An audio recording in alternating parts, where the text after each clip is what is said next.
Hey everybody, welcome back. We're going to do another talkie video. I got my smoothie here. I don't want to go out to the bus and get the Malibu rum to put in it, but I should have. Anyway, I want to talk to you about something very important called preventative maintenance. I know you're probably not doing it because I don't do it. I was a mechanic for a couple of years. Those that know me know that I drove a truck for over 30 years, 3 million miles or some crazy thing. And what I learned from that, trucking companies don't want their trucks sitting on the side of the road waiting for a mobile unit to come fix them. Even tires and belts, hoses, all these things can be prevented. These breakdowns don't need to happen. I think it's 2 in 10 happen.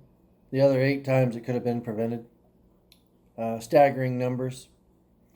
With the trucking companies, when you pull a big truck in to be serviced, and this used to be part of my job, when you pull a big truck in to be serviced, it's much more than just changing the oil and greasing the fittings. They have like a 2-page checklist, like 100 things that have to be checked on this truck before it leaves the shop, the bay. U-joints have to be checked. All joints have to be checked. Wheel seals. I mean, there's tons of things that have to be checked. Belts, hoses, lights, all the lights on the thing. The brakes get checked. I could go on and on. But I took my pickup truck in the other day and I put 4 tires on it.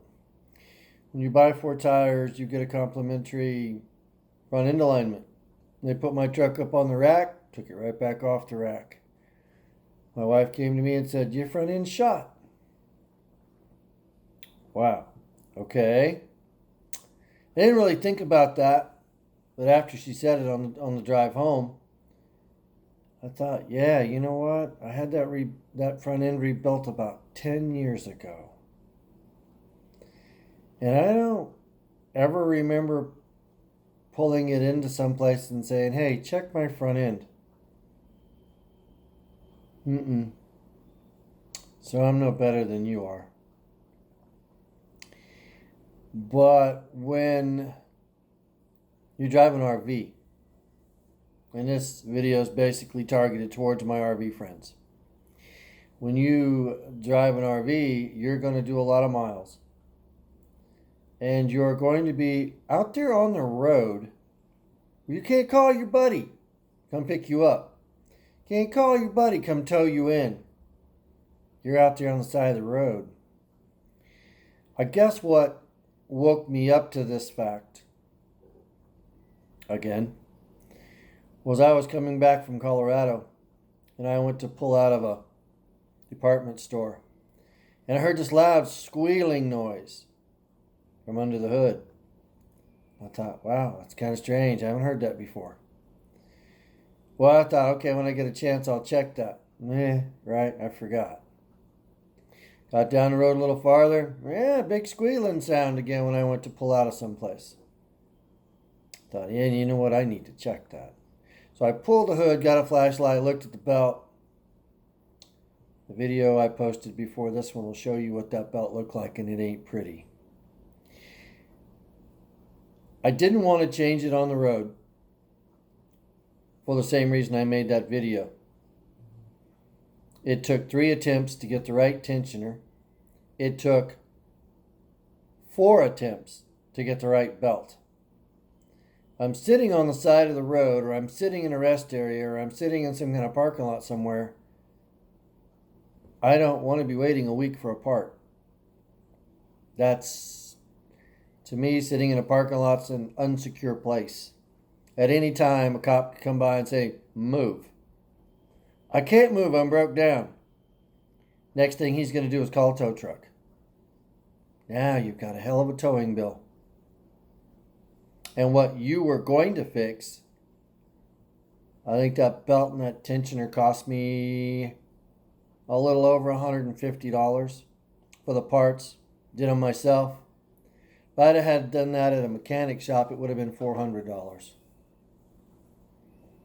As simple as that. Plus a tow bill.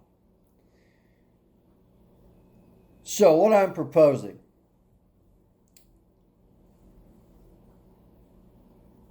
about every third time that you change your oil, regardless of whatever interval you change your oil, 3,000 miles, 5,000, 10,000, whatever it is that you decide to change your oil. I change my oil at 5,000 because I don't run synthetic.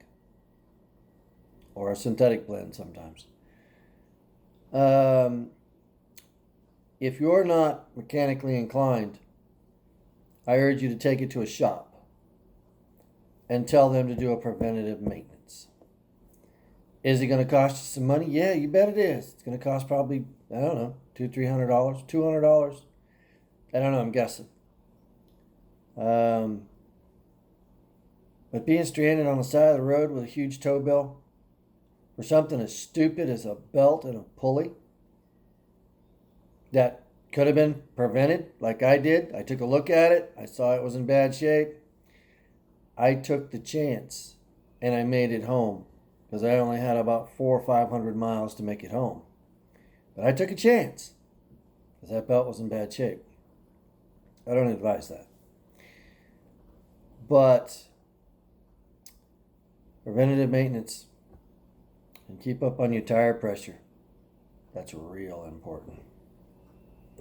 Be safe out there, and I hope this helped.